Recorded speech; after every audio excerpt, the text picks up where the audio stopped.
یہی نام اس کا چھینا جاتا ہے۔ جرجی صاحب کی روح نکل گئی، انتقال ہو گیا۔ اب ان کو غسل دیا جا رہا ہے، کفن پہنایا جا رہا ہے، جنازے کی نماز پڑھی جا رہی ہے۔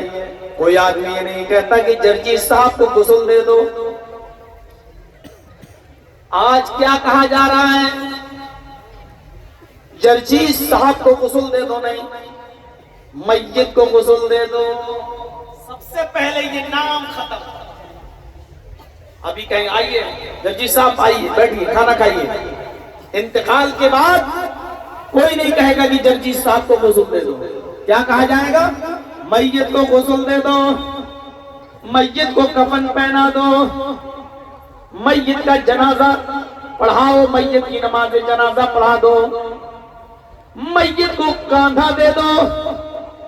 آج کوئی نہیں کہہ رہا ہے جرجی صاحب کو کاندھا دے دو، فلاں کو کاندھا دے دو، اس کا نام نہیں لیا جا رہا ہے۔ جس نام کے لیے ہم اور آپ دنیا میں مرے جاتے ہیں، حرام کمائی کماتے کماتے اپنی آخرت برباد کر لیتے ہیں، سب سے پہلے یہی نام ہمارا چھنتا ہے، یہی نام ہم سے سلب ہو جاتا ہے۔ میت کو غسل دے دو، میت کو کفن پہناؤ، میت کو قبرستان لے کر چلو، میت کو کاندھا دو، میت کی نماز جنازہ پڑھو۔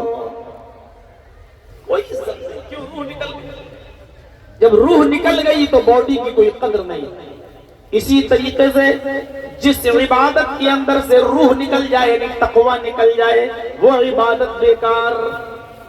جب ڈیڈ باڈی کی آپ قدر نہیں کرتے ہیں تو ایسی عبادت جس کے اندر روح کی نہ ہو، اس عبادت کی اللہ بھی قدر نہیں کرتا ہے۔ ایسے انسان کو جس کے اندر روح نہ ہو آپ مٹی کے حوالے کر دیتے ہیں، قبرستان کے حوالے کر دیتے ہیں، یا پھر جو قبرستان کا عقیدہ نہیں رکھتا ان کے ہاتھ جلایا جاتا ہے تو ان کو جلا دیا جاتا ہے، کیونکہ ڈیڈ باڈی کی کوئی قدر نہیں ہوتی۔ اسی طریقے سے ایسی عبادت جس کے اندر روح نہ ہو، تقوی نہ ہو، خوف نہ ہو، اللہ کا کی خشیت اور ڈر نہ ہو، اس عبادت کا بھی وہی حشر ہے۔ اللہ کی نظر میں بھی اس عبادت کی کوئی قدر نہیں۔ جتنی بھی عبادتیں ہیں اللہ نے ان عبادتوں کو تقوی سے جوڑا ہے۔ اگر تقوی نہیں ہے ان عبادتوں میں تو وہ عبادتیں بیکار ہیں۔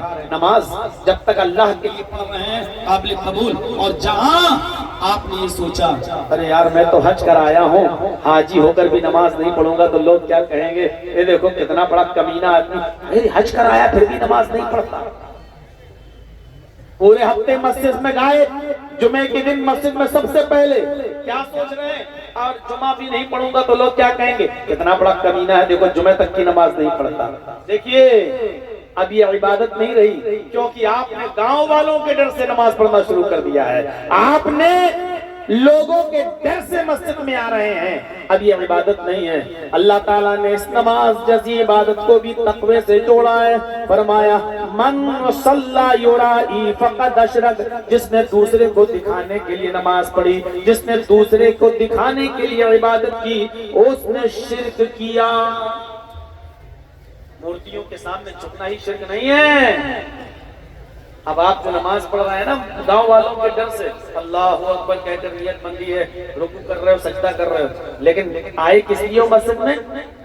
ارے یار لوگ کہیں گے حاجی ہو کے نماز نہیں پڑھتا، لوگوں کے ڈر کی وجہ سے لوگ کہیں گے دیکھو جمعہ تک کی نماز نہیں پڑھتا۔